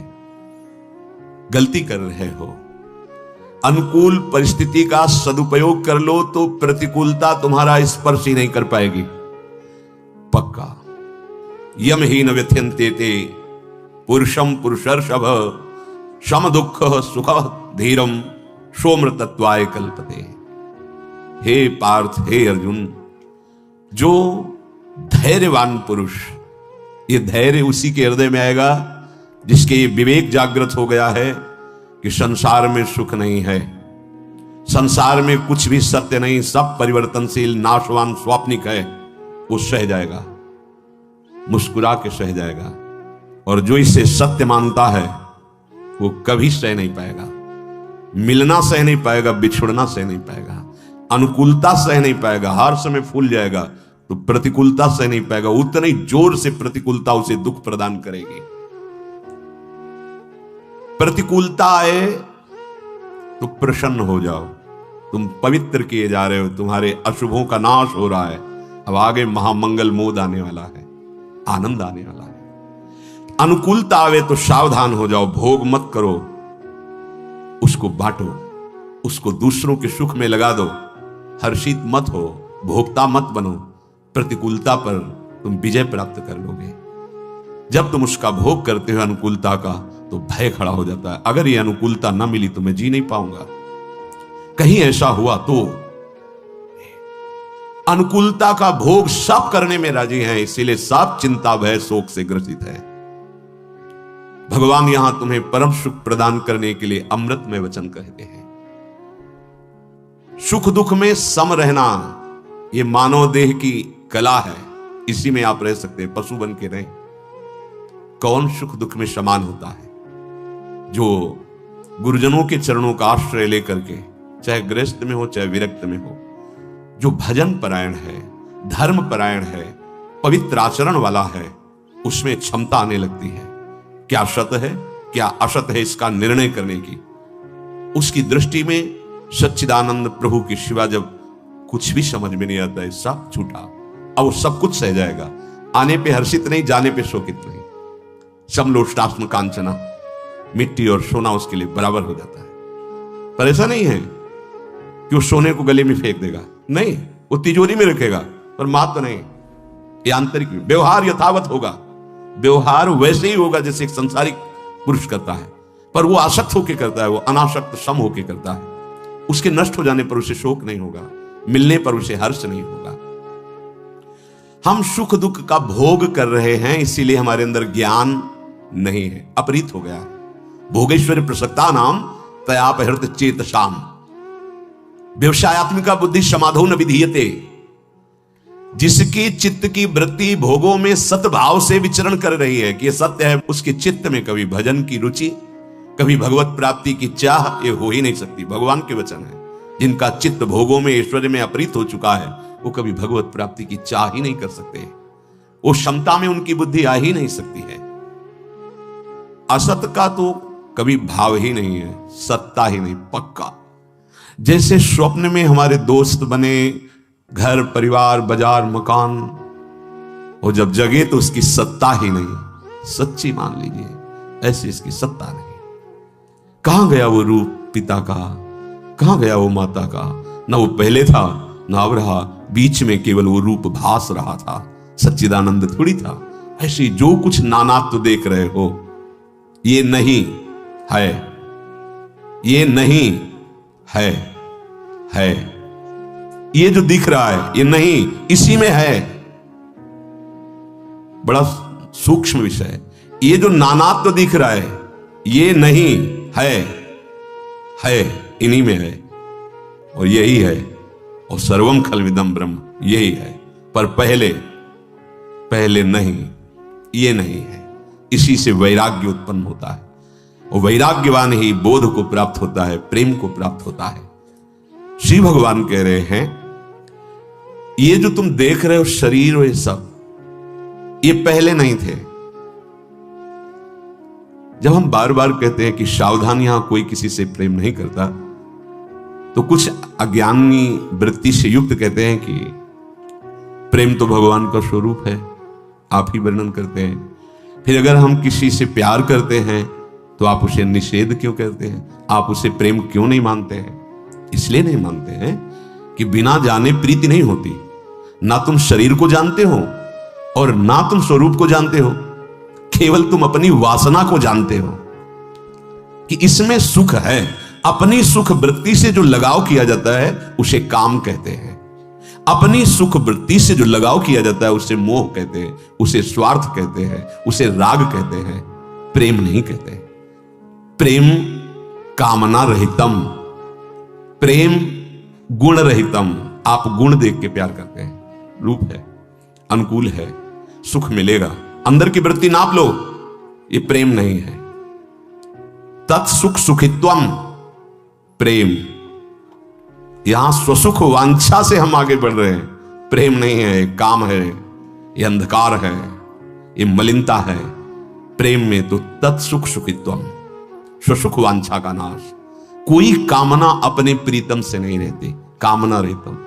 प्रीतम कैसा है ये देख के प्यार नहीं किया, यहां यही देख के प्यार किया जाता है। वो प्यार नहीं है, वो अपनी पसंद है, वासना की पूर्ति के लिए प्रेम का नाम कलंकित किया जाता है। परिणाम में देख लो, जिसे तुम प्रेम कहते हो उसका परिणाम परमानंद होना चाहिए। प्रेम में प्रतिक्षण वर्धमानम आनंद है। आप प्रतिक्षण चिंता, शोक, वासना, कामना कहां? अगर तुम्हें वास्तविक किसी से प्रेम है तो तुम्हें परिचय होना चाहिए, मुझे किससे प्रेम है। प्रमाण में आप झूठे नजर आते हो, क्योंकि स्वरूप को ना अपने जानते हो ना उसके जानते हो, और देह से प्यार करते ही नहीं, क्योंकि जब स्वरूप अंतर ध्यान हो जाता है तो देह को जला देते, इसलिए झूठे। बार बार समझा रहे हो, समझ जाओगे तो असली प्रेम जिससे करना है उसे पा जाओगे। वो रूपवान ऐसा है कि अद्वितीय है, गुण समुद्र है, करुणा प्यार का मूर्तिमान रूप है, जिसके हम अंश हैं। उसी की प्राप्ति से हमारा जीवन सार्थक होगा। पर वो वासनाओं के खेल के कारण हम उससे अपना ही नहीं मानते हैं, और मानते ही नहीं कि वो है भी। बड़ा विचित्र माया का खेल है। हम जिसे मान रहे हैं, भगवान कह रहे हैं ना सतो विद्यते भावो, भाव माने सत्ता, इसकी सत्ता ही नहीं है। शरीर उत्पत्ति के पहले भी नहीं था और मरने के बाद भी नहीं रहेगा, और वर्तमान में प्रतिक्षण नाश की तरफ जा रहा है, अभाव की तरफ। ये शरीर भूत भविष्य वर्तमान तीनों काल में कभी नहीं है। बोले हम तो देख रहे हैं, स्वाप्निक पुरुष हो, जगोगे तो पता चल जाएगा। जैसे पहले नहीं था बाद में भी नहीं रहेगा, ऐसे इस समय भी नहीं है। हर समय नाश को प्राप्त होता जा रहा है, आप देख नहीं पा रहे हो। जैसे यमुना जी को देखा है, वो ये वही जल है जहां दृष्टि पड़ी, तो जहां दृष्टि पड़ी वो तो बहुत आगे निकल गया। ऐसे प्रवाह चल रहा है इसका नाश की तरफ शरीर का। ये असत है, इसकी सत्ता नहीं। जैसे स्वप्न में अपने आप को आप देखते हैं कि मैं बाजार गया था, अमुक सामान लाया, फिर खाया पिया, मौज मस्ती सब, लेकिन जब जगे तो कुछ नहीं हुआ। बिल्कुल ऐसे ही पीछे कितने शरीर छोड़े, तुम्हें याद है? क्या उनकी सत्ता है? नहीं, एक स्वप्न की तरह टूटता चला जा रहा है। यही ज्ञान हो जाए तो तुम्हें सच्चिदानंद सुख जिसकी जरूरत है, जिसकी चाह है, वो पूर्ण हो जाए। तीनों कालों में इस शरीर की सत्ता नहीं है, ना भूत में, ना भविष्य में, न वर्तमान में। और सत्ता जिसकी है उसका कभी अभाव नहीं है। वो मैं है, मैं आत्म तत्व, वो आत्म स्वरूप, वो सत है। संसार काल की अग्नि में प्रतिक्षण जल रहा है, पर वो जान नहीं पा रहा। एक एक श्वास भस्म होती जा रही है, एक एक मिनट नष्ट होता जा रहा है, एक एक सामर्थ्य नष्ट होती जा रही है, शरीर प्रतिक्षण नाश की तरफ चला जा रहा है। पर काल की ऐसी चाल है कि कोई जान ही नहीं पाता कि काल खा रहा है। जैसे कितना भी अंजुली में जल आप मजबूती से पकड़ लीजिए, कुछ क्षण में अपने आप निकल जाएगा। ऐसे ही तुम्हारा ये शरीर, चाहे जितनी औषधियां खा लो, जितना समय है चल रहा है, प्रतिपल नष्ट हो रहा है, आखिरी में बिल्कुल नष्ट हो जाएगा। ये एक रस नहीं है, इसीलिए इसकी सत्ता नहीं मानी गई। कैसे नहीं मानी गई? तो मैं हूं तू। अरे जब इसी 24 घंटे में इसकी सत्ता नहीं रहती तुम्हारे भाव में ही, तो देख लो, जब आप स्वप्न में होते हो तो स्थूल शरीर का ज्ञान होता है क्या? स्वप्न में जब आप होते हैं तो स्थूल शरीर का ज्ञान होता है क्या? जब आप सुषुप्ति में होते हैं तो स्वाप्निक शरीर का ज्ञान होता है क्या? 24 घंटे में जिसकी सत्ता नहीं है, उसको कैसे कह सकते हो कि यह सत है? इसका अभाव है, यह है ही नहीं। यही जादू है, जादू माया का। ना पहले था ना बाद में रहेगा, बीच में भास रहा है। भास रहा है नहीं, पर जादू से भास रहा है। इसी का माया नाम है। ये है माया, ये है संसार, यही है अविद्या। स्पष्ट ये अविद्या है और हमारी इसी में आसक्ति हो गई। इसी से हम बढ़ते चले जा रहे हैं, संबंध बनाते हुए। पहली गांठ मोटी लगी हुई है जड़ चैतन्य की, और ऊपर से और गांठ बांधते चले जा रहे हैं। रिश्ते, नाते, संबंध, मित्र, व्यवहार, मैं विद्वान, मैं धनवान, मैं कुलवान, मैं गुणवान, ये सब गांठें उसी को पुष्ट करती जा रही। नाभाव विद्यते सतः, असत का सत्ता ही नहीं, असत की भाव, असत का भाव ही नहीं। और जो सत है उसका कभी अभाव नहीं, कहीं भी अभाव नहीं है। सत प्रत्येक क्षण, प्रत्येक कण में हर समय विराजमान है। देह उत्पन्न नहीं हुआ था तब भी तू था, ये स्वरूप था। देह जब नष्ट हो जाएगा तब भी तू रहेगा, क्योंकि तू सत है। बीच में भी तू ही तू है, इसकी सत्ता ही नहीं है। पर अपने को नहीं जान पाए, इतने बड़े बुद्धिमान हैं सब। देखो बहुत बुद्धि, पर बाहर की, ढांचे की, संसार की, स्वरूप की तरफ किसी की बुद्धि नहीं। अपार आनंद है अपने स्वरूप में। शंकर सहज स्वरूप संभारा, तो लाग समाधि अखंड अपारा। 88 हजार वर्ष तक के लिए महादेव की आंख मूंद जाती। स्वरूप वही स्वरूप, स्वरूप में अंतर नहीं है, 10-20 स्वरूप नहीं, वो एक है, अखंड है, नित्य है, वो परिवर्तनशील नहीं है, उसका कभी अभाव नहीं है। परिवर्तनशील देह और एक रस आप। जब संसार उत्पन्न नहीं हुआ था तब भी आप थे। आप उसे आप ब्रह्म कहो, उसे भगवान कहो, सत कहो, विविध भावों से भक्तजन पुकारते हैं, पर वो है एक, उसके अनेक नामों से संबोधन है। परमात्म तत्व जब सृष्टि नहीं रची गई थी तब भी था। जब ये सृष्टि का महाप्रलय हो जाएगा तब भी वो रहेगा। तो वर्तमान में भी वो है, एक रस, जैसे का तैसा वैसे ही। उभयोरपि दृष्टोन्तस्तुन्यो तत्वदर्शी भी। ये जो तत्वदर्शी महापुरुष हुए उन्होंने देखा है दोनों को। असत की सत्ता ही नहीं है और सत का कभी अभाव नहीं। इसीलिए भगवत प्राप्ति बहुत सरल है, संसार की प्राप्ति बड़ी कठिन है। आज तक किसी को संसार नहीं मिला, नहीं मिला। समेटते समेटते शरीर पूरा हो गया, फिर खाली हाथ, फिर नया जन्म, फिर नई क्रियाएं, नया कर्म, अनंत काल से चले आ रहे हैं। एक भी कुछ नहीं है हमारे पास। क्या है? कुछ नहीं, खाली हाथ। अनंत काल से यही हो रहा है, कमाते जाओ, कमाते जाओ, बनाते जाओ, इकट्ठा करते जाओ, फिर छोड़ा, फिर नया शुरू, फिर पढ़ाई लिखाई नौकरी, फिर शुरू, फिर मरे, फिर वही शुरू। कैसा है? इसी से, इस जादूगरनी माया के जाल से मुक्त होने के लिए मानव देह मिला। इसे समझ ही नहीं पा रहे। इन दोनों तत्वों को देखा है महापुरुषों ने, निचोड़ निकाला है कि यह है ही नहीं।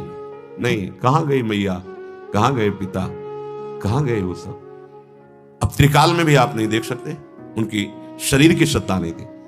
और अगर देखना चाहते हो तो आराधना करके सत में स्थित हो, जिस रूप को चाहो अभी देख लोगे, क्योंकि जो रूप के अंदर स्वरूप था वो है।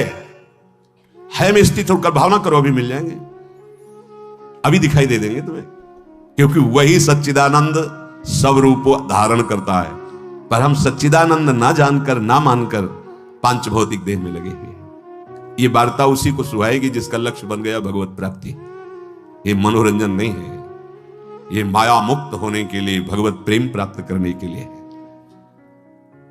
शत तत्वों का जब तक परिचय नहीं मिलता तब तक इसका महत्व रहता है, नानात्व का, स्त्री पुरुष जड़ चैतन्य अनुकूल प्रतिकूल लाभ हानि।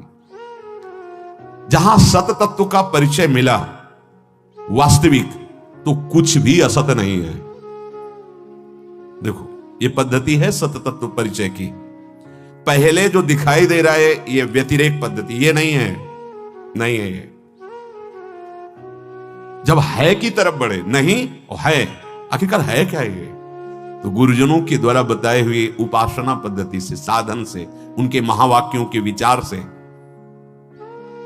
तत्व का जागरण होने लगता है। जब हृदय पवित्र होता, स्वयं से स्वयं की अनुभूति होती, मन बुद्धि से नहीं, स्वयं से अनुभूति होती, आत्म तत्व का स्वयं से। इन सब का व्यतिरेक पद्धति, ये नहीं, ये नहीं, ये नहीं। और जब है में स्थित हो गया तो सब वही निकला, सब वही। जैसे जब श्री भगवान ही अकेले थे तो उन्होंने जब रचा सृष्टि तो अपने आप से अपने आप को रचा। जैसे कुम्हार है, कुम्हार अलग है, चाक अलग है, मिट्टी अलग है, बनाने की प्रक्रिया है और बनकर पात्र तैयार हुए। ऐसा सृष्टि चक्र में नहीं है। स्वयं भगवान अपने आप से अपने आप को इस सृष्टि के रूप में रचा है। कुछ भी भगवान से विलग नहीं, पर ये पहले नहीं, शुरुआत यहां से की जाती, ये नहीं, ये नहीं, तभी राग रहित हो गए। वैसे ही राग है और राग पुष्ट कर लोगे तो बात। राग से विराग, विराग से अनुराग, अनुराग में सब मेरा प्रभु है, ऐसा अनुभव। जब तत्वदर्शी महापुरुषों ने देखा तो असत कुछ है ही नहीं, केवल प्रभु। कैसे? जैसे कंगन, नथनी, बाला, हार, करधनी, ये नाम और वो रूप। करधनी ऐसी, कंगन ऐसा, कुंडल ऐसा, ये नाम रूप देखते हैं तो कई नाम हो गए, कई आकृतियां हो गई। लेकिन जो स्वर्णकार है वो केवल स्वर्ण देखता है। इन नाम रूपों की कीमत नहीं। एक बार एक भगत को बहुत अर्थ की आवश्यकता हुई, तो वो श्री गणेश जी और उनकी सवारी चूहा, दोनों को स्वर्णकार, हमें अर्थ चाहिए किसी कार्य के लिए, उसके पास, और दोनों स्वर्ण के थे। तो उसने चूहे की कीमत ज्यादा और गणेश भगवान की कीमत कम की। तो उसने कहा ऐसा कैसे कह रहे हो? गणेश जी की सवारी चूहा है। गणेश, उनका हम गणेश जी और चूहा नहीं, हमारा कांटा स्वर्ण में, स्वर्ण में चूहा वजनदार है तो पैसा ज्यादा मिलेगा उसका। स्वर्णकार वहां नाम रूप भगवान का नहीं देख रहा है, वो सोना देख रहा है। हम भाव से देखते हैं, ये मेरे प्रिय, मेरे अप्रिय, ये दुश्मन, ये मित्र, ये ऐसा, ये ऐसा। तत्व ज्ञानी जो जौहरी है उस तत्व को देख रहा है, उसके सिवा कुछ नहीं है। ये पंचभूत भी ब्रह्म है। कहां से आया ये कौन बना? स्वयं भगवान सब कुछ बने। बस ये पहले नहीं, फंस जाओगे। जैसे गीली लकड़ी को थोड़ा सुखाते हैं और फिर आग लगाते हैं, बहुत जल्दी वो जल जाएगी। हमारा मन विषयों में गीला हो चुका है, ज्ञानाग्नि नहीं प्रकट होगी। पहले विषयों के राग से इसे अलग, जो सुखाने का तात्पर्य है, वो ताप पैदा होता है जब मन के मांगे हुए भोगों को नहीं देते, उससे वो शुद्ध होता है। फिर ज्ञानाग्नि प्रकाशित होती, तब पता चलता सब कुछ प्रभु ही है, सब कुछ, सब कुछ, किंचन मात्र प्रभु के सिवा कुछ नहीं। ये सब प्रभु बने हुए हैं। पूज्य राधा बाबा ऐसे बैठे थे, सामने घड़ी थी, बोले ये तुम्हें घड़ी दिखाई दे रही, देखो इसमें श्री कृष्ण है, एक एक अक्षर श्री कृष्ण, सुई श्री कृष्ण, पूरी घड़ी कृष्ण है, कृष्ण के सिवा कुछ नहीं। बाबा के वचनों में लिखा है। ये प्रवचन का विषय नहीं, अनुभूति का विषय है। जब तक तत्वदर्शी महापुरुषों के वचनों के अनुसार हम नहीं चलते तब तक हम अनुभव नहीं कर सकते। भगवान कह रहे हैं उभयोरपि, दोनों को देखा कि असत की सत्ता नहीं है और सत का कहीं अभाव नहीं है। कितना मंगलमय भाव आ जाए अगर ये बात स्वीकार कर लें आप सर्वत्र भगवान है तो यहां भी भगवान है, सब समय भगवान है तो इस समय भी यहां भगवान है, सब में भगवान है मेरे में भी है, सबके भगवान है मेरे भी भगवान है। सबको प्यार करते हैं, हमको भी प्यार, सब मम प्रिय सब मम प्रिय। अभी आनंद आ जाए, पर वो अज्ञान की दृष्टि में प्रभु की तरफ हम चल ही नहीं पा रहे। महापुरुषों ने देखा कि केवल सत विराजमान है, सत के सिवा कुछ नहीं। बहुत जगह से भगवान को प्रकट कर लिया भक्तों ने, बहुत जगह, अरे मुर्दे से भगवान प्रकट कर लिया, क्योंकि सत का कभी अभाव नहीं है।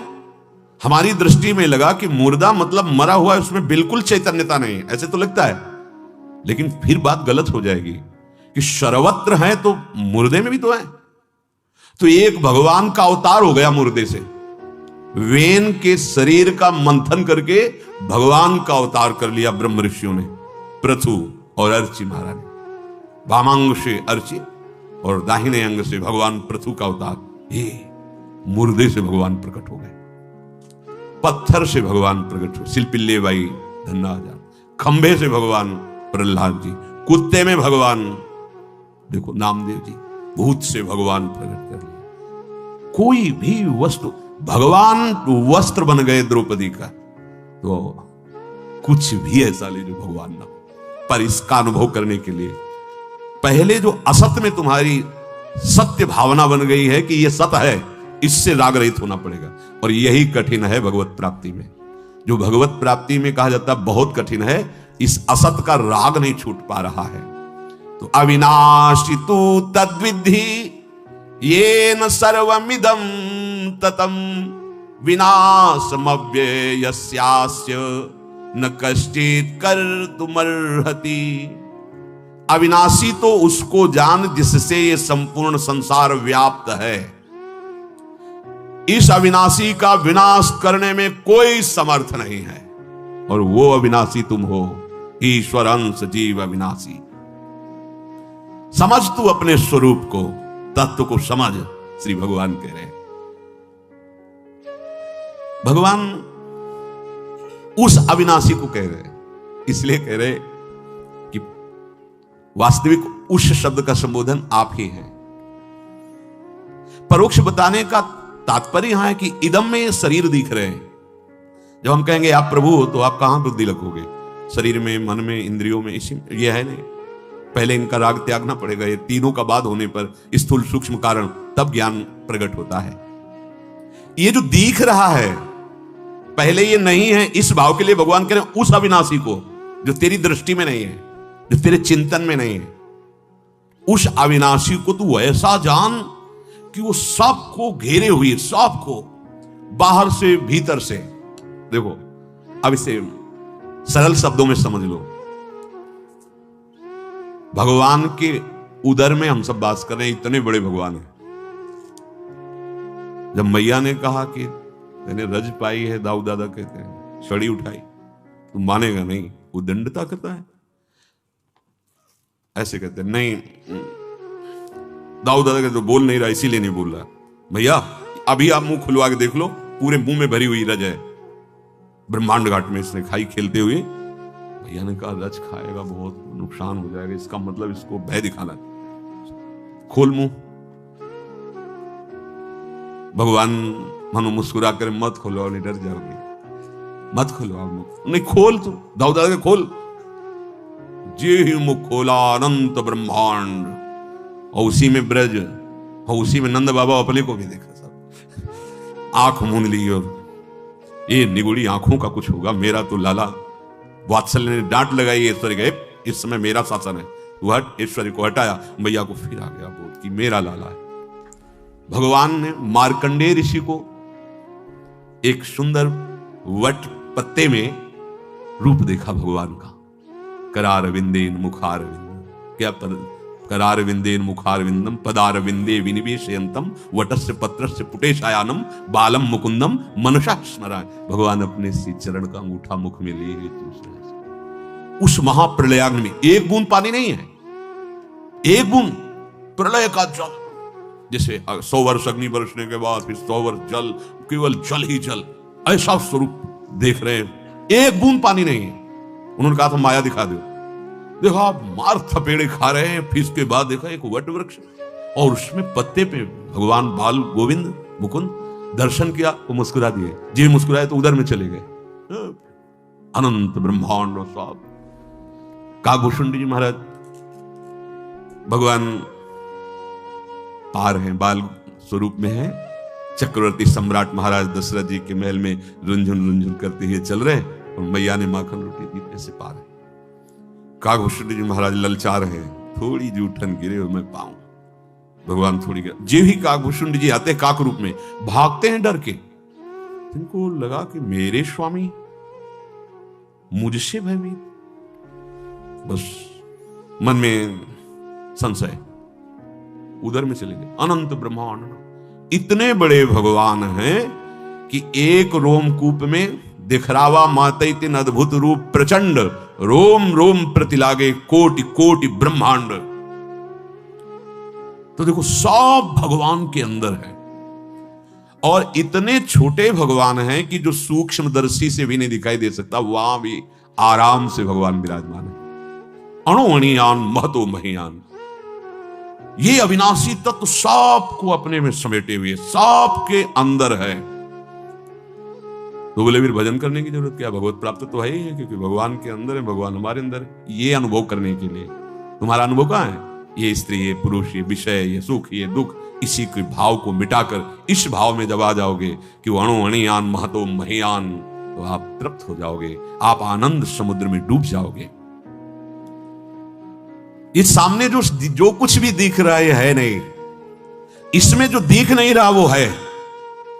बड़ा सूक्ष्म विषय। एम स्वरमिदम ततम, जिसको भगवान कह रहे हैं कि उस अविनाशी तत्व को तू समझ, उसी को कह रहे हैं एन स्वरमिदम ततम।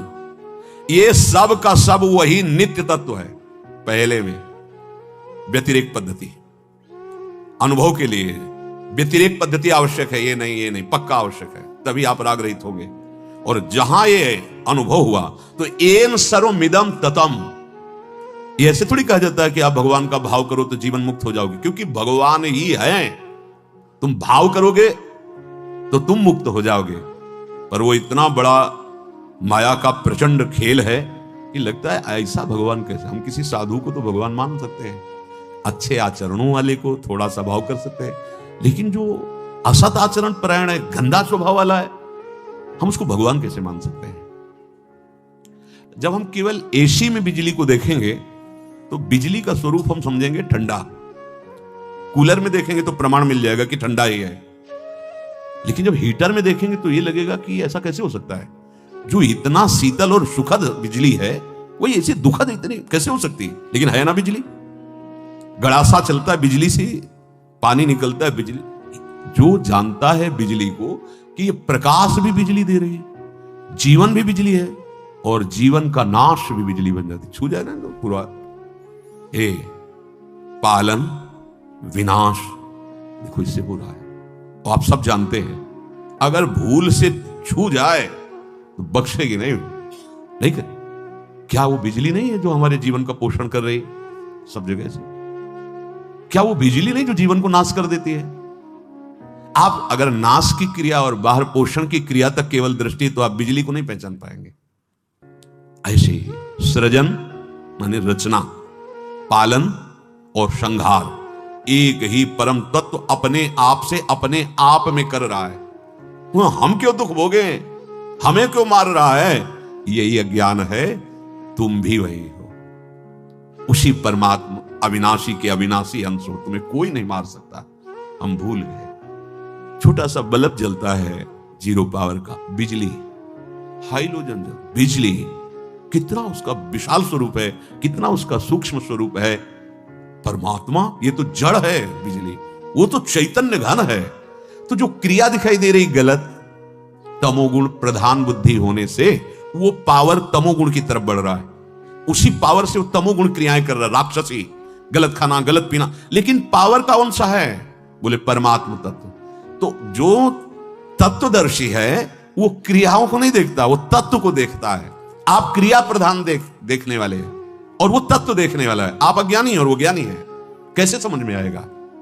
येन सर्वमिदं ततम, सब का सब संपूर्ण संसार भगवान है, नित्य तत्व है भगवान के। मैं बना हूं, इच्छा भी मैं की, बना भी मैं और समेट भी मैं को लेता।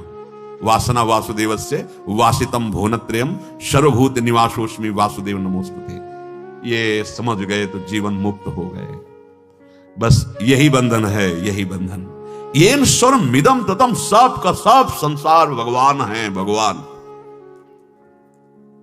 माया ने ऐसी रचना रच दी है कि हम आप तो बहुत अभी उपासना का ककहरा पढ़ रहे हैं। जो ज्ञान में पहुंच चुके हैं, कासे ज्ञान की यात्रा, उनकी भी आंखों में धूल झोंकने की सामर्थ्य रखती है माया। बहुत विचित्र। नामदेव जी को जब सर्वत्र भगवद अनुभूति होने लगी तो विट्ठल भगवान से कहा, प्रभु आप पहले छिपे छिपे घूमते थे, अब मेरे नेत्रों से छिप नहीं सकते आप विनोद में। भगवान ने कहा अच्छा, बोले पक्का, अब तो नहीं छुप सकते आप। बस बैठ के मंदिर में कीर्तन करने लगे तो दर्शनार्थी भीड़ बढ़ी, सोचा पीछे चल के कीर्तन करते हैं, प्रभु तो सर्वत्र सुनते हैं। पीछे गए तो 10-20 बच्चे आ गए, कबड्डी गुल्ली डंडा ऐसे खेलने। यहां शोर गए, किसी नदी के किनारे चलते हैं, वहां जो नदी बहती, वहां एकांत में गए। बड़ा जे ही कीर्तन शुरू किया तो वहां बैलगाड़ी रुकने लगी, तंबू लगने लगे और शोरगुल मचने लगा। एकदम गुस्सा से आई और यहां क्या कर रहे हो? तो गड़ासा लेके निकला वो पुरुष, पत्नी से कहा दौड़ो दौड़ो, तंबू बाद में लगाना, भोजन पहले मिल गया, इसको मार करके पकाते हैं खाते हैं, फिर बाद में तंबू लगाते हैं। नामदेव जी ने सोचा कीर्तन भजन तो बाद की बात है, ये तो मार डालेगा। और भागे वो गड़ासा लेके नामदेव जी धोती समेटी भागे मंदिर की तरफ, दौड़ करके पीछे देखते तो बस वो गड़ासा ले आ रहे हैं। और जब मंदिर में घुसे तब सांस आई, पीछे देखा वो तो आ नहीं रहे। प्रभु के पास गए, बोले बचा लिया प्रभु। बोले क्यों? अरे बोले पता नहीं कहाँ के वो लोग थे, गाड़ी से उतरे, वो तंबू लगाने लगे, हमने मना किया कि भजन में विक्षेप हो रहा है, तो वो गड़ासा लेके बोले मार काट के हम पका लेंगे। तो हाथी बोले पहचाने, मैं और रुक्मिणी ही तो था। बोले मैं और रुक्मिणी ही तो था। बोले प्रभु बस समझ गए कि आप अगर दिखाना चाहो तो सब में भगवत दर्शन हो सकते हो, आप ना दिखाना चाहो तो नहीं। किसी के साथ वो ऐसा जगन नाटक वैभवा, ऐसा लीला बिहारी है, भाग पड़े नामदेव जी सिद्ध महापुरुष, भाग पड़े मंदिर में आके चैन मिली। एन सर्वमिदं ततम, जैसे लोहे से बने हुए जितने भी अस्त्र शस्त्र हैं उनके नाम रूप अलग हैं, चाकू छुरी तलवार आदि आदि, लेकिन सब में लोहा है। स्वर्ण से बने हुए आभूषण सब में सोना है। जैसे बर्फ कितने प्रकार से है लेकिन सब में वही पानी विराजमान, जल व्याप्त है, ऐसे ही सब कुछ भगवान स्वयं बने हुए हैं। ये अज्ञानी समझ में नहीं आएगा, फिर प्रश्न खड़ा हो जाएगा, सब कुछ भगवान कैसे हो सकते हैं? क्योंकि अज्ञान है। अभी आपको जड़ वस्तुएं दिखाई देंगी, चैतन्य वस्तुएं दिखाई देंगी, लेकिन परम चैतन्य घन प्रभु की दृष्टि नहीं है। वो जब दिव्य दृष्टि आ जाती है भजन के बल से, तो जित देखो तित श्याममय। गोस्वामी जी को सी राम मैं सब जग जानी, करो प्रणाम जोरी जुग पानी। कैसी दृष्टि प्राप्त हुई, जड़ चैतन्य नहीं रहा, अब केवल श्यामा श्याम रहे, केवल सिया राम रहे। अलग अलग महापुरुषों ने जो भाव किया, संपूर्ण सृष्टि को उसी भाव में देखा। विनाश मव्य यस्यास्य न कश्चित कर्तुम मर्हति। जो आप हैं अविनाशी हैं, आपका विनाश करने की सामर्थ्य किसी में नहीं है, कोई नहीं आपको मार सकता। ये जो मरने मारने की वृत्ति है अज्ञान और शरीर तक है, मैं में नहीं। जो स्वरूप है, जो आत्म तत्व है, वो अविनाशी है। उस अविनाशी का मारने में, विनाश करने में कोई समर्थ नहीं, और इस विनाशी शरीर को बचा लेने में कोई समर्थ नहीं। ये बात जब समझ में आ गई दोनों की, तत्वदर्शी ही देखता है, तो फिर बात आनंद की धारा में बदल जाएगी। हम विनाशी के बचाने का इतना प्रयासरत हैं, ये बस अमर हो जाए, और अपने अमर स्वरूप को भूल गए हैं, कभी सुखी नहीं हो सकते। ये बंधन बहुत दृढ़ है। व्यवहार में हम कहते हैं मनुष्य है, ये पशु है, ये वृक्ष है, ये मकान है, पर विचार करो ये मकान, ये वृक्ष, ये मनुष्य कैसे हुआ?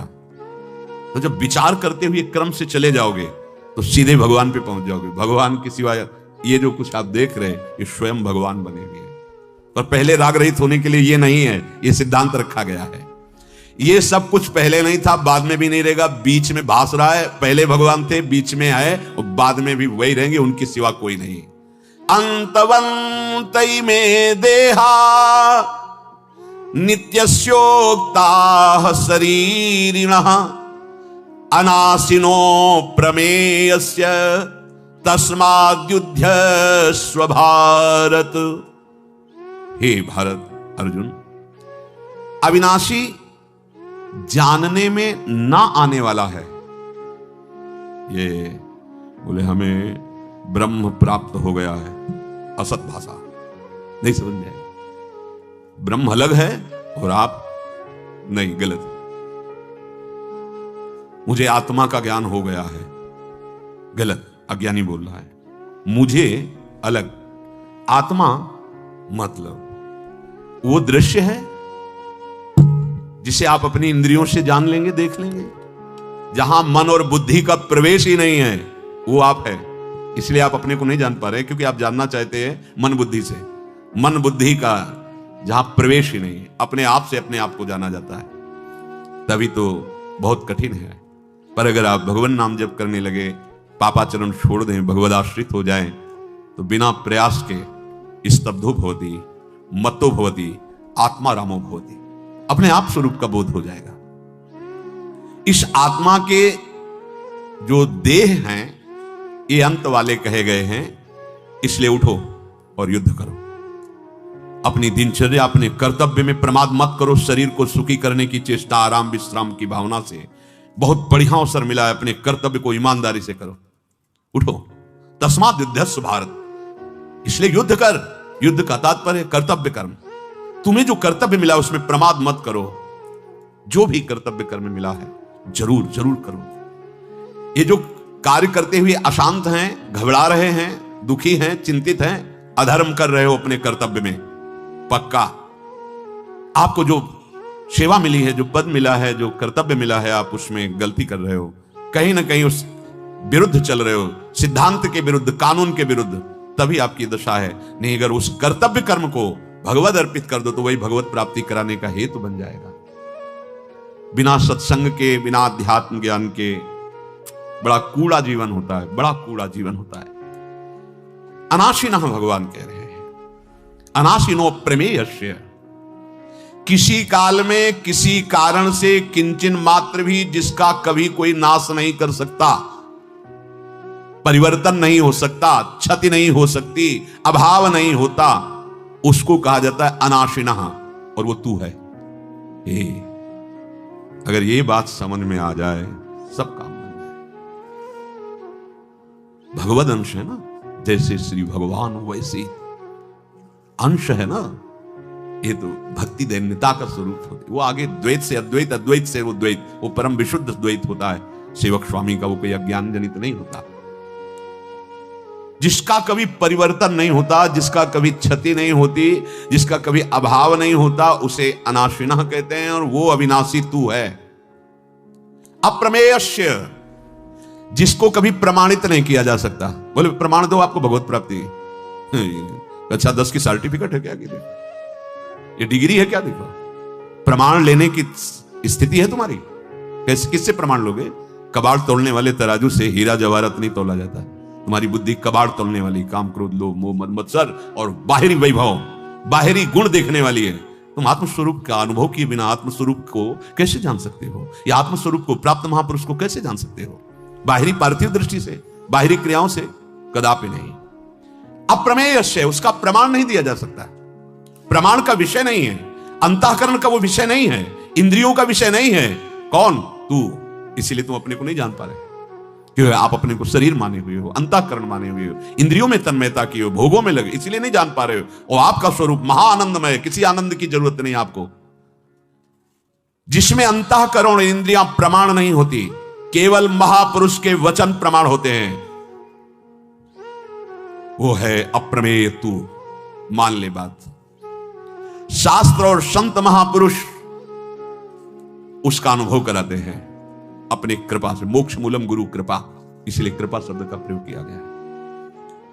जो श्रद्धालु होते हैं और विश्वासी होते हैं, जो संत में, गुरुदेव में पूर्ण श्रद्धा विश्वास, शास्त्र और संत के वचन यथावत, उनको ये स्वाभाविक अनुभव होने लगेगा। ये इसकी महिमा है, स्वाभाविक अनुभव में आने लगेगा, अपने आप से अपने आप में। ये गूढ़ विषय है। तभी मंत्र मूलम गुरु वाक्यम, मोक्ष मूलम गुरु कृपा।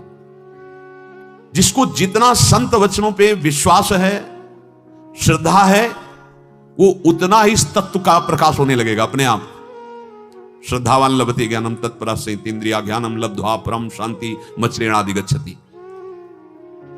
ये केवल श्रद्धा और विश्वास से अनुभव में आएगा, प्रमाणित नहीं किया जा सकता, प्रमाण का विषय नहीं। जैसे महापुरुषों से पूछा गया कि आपको भगवत प्राप्ति हुई है क्या, या तो मौन रहे और या फिर ऐसे इशारे दिए हैं कि तुम अधिकारी हो तो पकड़ लो। जब मैं था तब हरि नहीं, अब हरि है मैं ना। लाली मेरे लाल की जित देखूं तित लाल, लाली देखन मैं चली तो मैं भी हो गई लाल। पकड़ लो। ना हां और ना ना, क्योंकि हां तो अनंत है, नहीं कह सकते, ना कह नहीं सकते, क्योंकि उसके सिवा और कोई आधार नहीं। फिर है कैसे? फिर ये बड़े बड़े महापुरुष डूबे कहां हैं? ये जो कहा जाता है हमें भगवत प्राप्ति हो गया, वाणी का विषय है, अनुभव का विषय नहीं। इसलिए जब वो बात कही जाती है तो उनको लगता है कि हमें शायद अपमानित भाषा बोली जा रही। नहीं, आपका सम्मान हो रहा है, क्योंकि आप देह भाव से युक्त हैं। उससे छोड़ो और स्वरूप में आ जाओ। फिर किससे बोलोगे? एक है, किसको बोल रहे हो कि मुझे भगवत प्राप्ति हो गई? दूसरा नजर आ रहा है ना, अभी भगवत प्राप्ति नहीं हुई। एक बार भगवत साक्षात्कार होने में सर्वत्र भगवत साक्षात्कार होता है। अपने प्रभु के सिवा कोई दिखाई नहीं देता है। स्वयं जिन चीजों को हम अपने में स्वीकार करते चले जाते हैं, इसलिए वो सब स्वरूप विस्मृति कराती चली जाती है। अगर आप संत वाक्यों पर श्रद्धा कर लें तो आपका काम बन जाए, पर संत किसी को बाध्य नहीं करते। ये बात सुनो, संत किसी को बाध्य नहीं करते। तुम्हारी प्रबल श्रद्धा होगी, तुम प्रबल श्रद्धा करो, ना करो तुम्हारी इच्छा, करो तुम्हारी इच्छा। संत वचनों में श्रद्धा करोगे तो शास्त्रों में जो लिखा हुआ तत्व है, वो श्रद्धा का कारण तुम्हारे हृदय में वो प्रकाशित होने लगेगा। नित्यस्य, वो नित्य निरंतर है। ऐसा नहीं कि संत से मिलन हुआ तो वो जगा, नहीं पहले नहीं था बाद में नहीं रहा, ऐसा नहीं। वो सत्य तत्व था, है, रहेगा। पर संत से जब आप मिले, उनके वाक्यों पर विचार करने लगे, तो असत का बाध्य हो गया और सत प्रकाशित हो गया, जो आप हैं। एक बार पूज्य स्वामी श्री अखंडानंद जी महाराज ने कहा कि उड़िया बाबा जी से कि बाबा ये जीवन मुक्तता क्या है? उनका विद्या। बोले बाबा ये बात तो हमने शास्त्रों में नहीं पढ़ी। शास्त्रों में तो है कि अविद्या मुक्त ही जीवन मुक्त है। वो आप कहते हैं अविद्या ही है। तो बोले जब जीवन मुक्त नहीं हुआ था तब भी स्वरूप तो वैसे ही था, जब जीवन मुक्त हो गया तब भी तो स्वरूप वही है। तो अविद्या ही तो है जीवन मुक्तता। आप अपने को बंधे मान रहे थे, अब आप अपने को छूटे हुए मान रहे हैं। बात तो आप तो पहले को आपको किसने बांध रखा था? अनुभूत महापुरुष के वचन से ही शास्त्रों का सार अनुभव में आता। नहीं आता। अंतवंती में देहा उक्ता शरीरिणा, अविनाशी अप्रमेय नित्य तुम आप आत्मस्वरूप। तुम्हारे जितने शरीर हैं ये सब अंत वाले कहेंगे, इनका नाश होगा, चाहे स्थूल हो, चाहे सूक्ष्म हो, चाहे कारण हो, या किसी भी योनि का हो। ये प्रतिक्षण नष्ट हो रहे हैं, इनसे प्यार मत करो, इनसे राग मत करो, भगवत स्वरूप मानकर सेवा करो, मुक्त हो जाओ। जो प्यार करो तो अंदर में बैठे हुए तत्व को प्यार करो, बाहरी ढांचे को नहीं। सब बाहरी ढांचे को प्यार समझते हैं, तभी माथा पकड़ के रोना पड़ता है, विषाद युक्त शोक युक्त होते हैं। अंत ही अंत है, अंतवंत ही में देहा, अंत ही अंत है। इसमें कुछ नहीं कभी भी, किसी क्षण भी, क्योंकि अंत की तरफ प्रतिपल प्रवाहित हो रहा है। प्रत्येक प्राणी के स्थूल सूक्ष्म कारण तीनों शरीर हैं। ये आत्म तत्व नहीं है, ये प्रतिक्षण परिवर्तनशील है। इनका अंत होगा, आपका नहीं। आप बंध गए अपने आप में, जो जो कुछ स्वीकार करते गए, इसीलिए आपको सब छोड़ना होगा अंदर से। बहुत सुंदर विषय है। आपने शरीर को मैं में रख लिया। अब देखो शुद्ध तत्व में रखते जा रहे हैं आप, तो मैं पुरुष, मैं स्त्री। अब इतना प्यार शरीर से है कि आप भूल गए अपने आप को। तो यही लगता है मैं। अपने को शरीर में रखने से मैंपन शरीर में आ गया। शरीर में इतनी ममता पैदा हो गई कि इससे ज्यादा प्यारा कोई है ही नहीं। देख लो, अपने शरीर से प्यारा कोई। क्यों? मैं आपने स्वीकार कर लिया। देखो यहां सब स्वीकृति से हो रहा है। पवित्र बुद्धि सत्संग से और आपकी स्वीकृति बदल जाए तो अभी परमानंद का अनुभव। आपने अपने ऊपर कितना बोझा लाद रखा है। मैं में जहां शरीर भाव आपने जोड़ दिया तो अभी आ गया, देखो मिल गया शरीर। मैं स्वयं जिन जिन चीजों में अपने आप को रखते चले गए, ये मैं उसमें स्थापित होता चला गया, स्वीकृति। और जैसे जैसे ये मैं स्वीकृति करता गया, वैसे वैसे आप बुरा फंसते गए। देखो पहले शरीर में, अब धन में रख दिया तो मैं धनी, राज्य में रख दिया तो मैं राजा, विद्या में रख दिया तो मैं विद्वान, बुद्धि में रख दिया मैं बुद्धिमान, शरीर में रखा तो मैं गोरा काला स्त्री पुरुष शरीर। यह है तुम्हारा बंधन, तुम्हारे द्वारा किया हुआ, ये तुम ही से छूटेगा। इसलिए भगवान कहते हैं अपने आप से अपना उद्धार कीजिए। जिन जिन वस्तुओं को, व्यक्तियों को, स्थानों को मैं में रखता गया, उन उन चीजों में मेरापन दृढ़ होता गया। देखो कैसी अज्ञानता है। खेत की मेड़ इतनी उससे हल से कट गई या खुरपी से कट गई, अस्त्र जो किसानी के हैं, लाठी चल गई, मर गए, एक मरा दूसरा जेल, खेती वैसे ही पड़ी। ए देखो ना, मैं को जहां रख दिया सारा का सारा खेल। यह अध्यात्म भगवान की कृपा से सुनने को मिल रहा है, भगवान की कृपा से समझ आएगा और भगवान की कृपा से स्वीकृति होगी। मैं को कुटुंब में रख दिया तो कुटुंब मेरा। जैसे फसल चौपट हो गई किसान की, तो शरीर नाश के लिए तैयार हो गया। विद्या में रख दिया, विद्या में उत्तीर्ण नहीं हुआ तो शरीर नष्ट करने के लिए। किसी शरीर में रख दिया, वो शरीर हमें नहीं मिला तो शरीर नष्ट करने के लिए तैयार हो गया। एकदम घाटा लग गया करोड़ों का, तो डिप्रेशन में पहुंच गया शरीर न। देखो देखो मैं का चमत्कार, जहां जहां रख दिया, जहां जहां रख दिया वहां वहां तुम बंध गए। बांधा किसने? आपने स्वयं अपने आप को। जड़ता के साथ, संसार के साथ, ये जड़, सब कुछ जड़ है। चैतन्य घन परमात्मा, उसके अंश के सिवा सब जड़ है। जड़ता के साथ जितना मैं जोड़ते चले गए वो मेरा बनता चला गया, और यही तुम्हारी दुर्गति का कारण बन गया। तात्पर्य है कि शरीर, जड़ संसार बिल्कुल अलग, मैं बिल्कुल अलग। मैं में कभी विकार पैदा नहीं हो सकता और शरीर कभी निर्विकार नहीं हो सकता। मैं कभी विनाश को प्राप्त नहीं हो सकता और शरीर कभी अविनाशी नहीं हो सकता। ये मिटेगा। विवेक को महत्व दो। विकार आप में नहीं, आपकी स्वीकृति में है। ये तत्काल सुखी होने का उपाय है। बस समझ जाए कि ये विकार मेरे में नहीं आ रहे। ये शरीर, अंतःकरण, इतना विचार कहां रह गया। इतनी अपवित्र बुद्धि हो गई है कि मैं भोगता, मैं करता।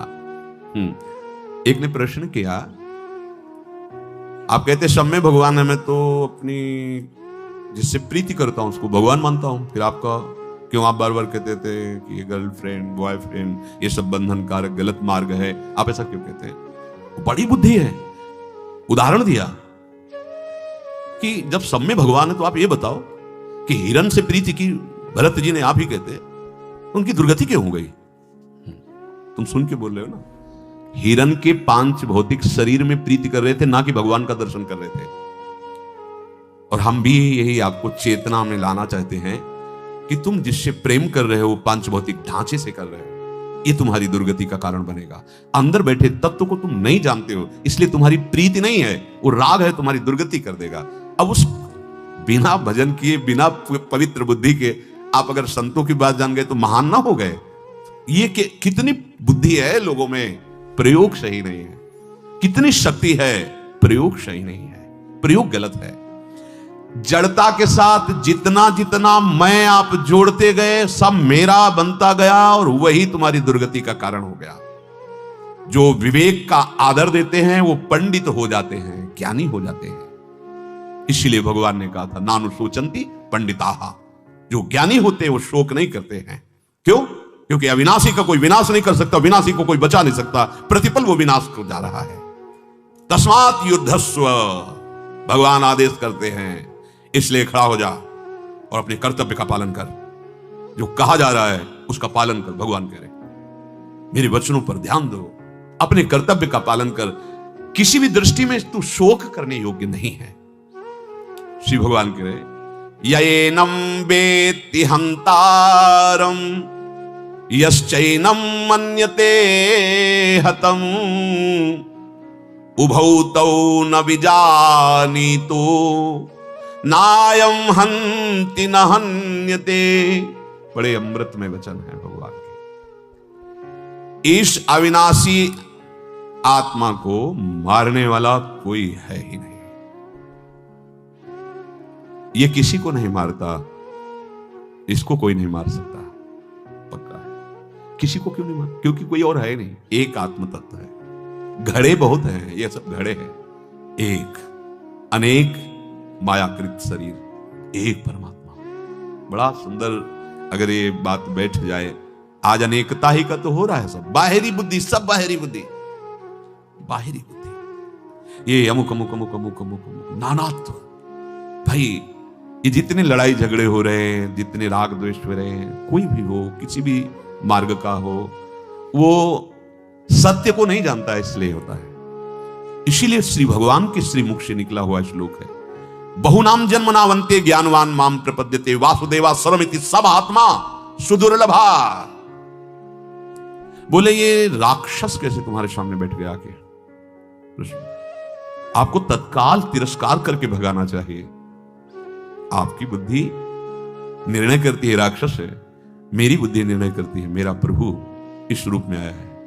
तो हमने तो चरणों में प्रणाम किया कि मैं प्रणाम करता हूं प्रभु, आप बंधन तोड़ करके हमें दर्शन देने आए, आइए स्वागतम। वो महाभागा स्वागत है मेरे प्रीतम। आप चश्मा आपका राक्षसी लगा है तो चश्मा में राक्षस दिखाई दिया, उतारो चश्मा त्रिगुणात्मिका माया का और फिर देखो भगवान क्या कह रहे हैं, एक अविनाशी वही तो है, वही सब, एक कुछ नहीं, वही मिट्टी, मिट्टी का ही सवार बना हुआ है, मिट्टी का ही घोड़ा। जैसे अभी दीपावली में आएंगे चीनी के खिलौने देखिए ना, घोड़ा भी चीनी का और सवार भी चीनी का, चाहे सवार से शुरू करो चाहे घोड़े से, मीठा ही मीठा। हाँ वासुदेवा सर्वमिति। ए भाई जीवन मुक्त हुए बिना नहीं जान सकते ये बात, चलो नहीं तो फंसते चले जाओगे।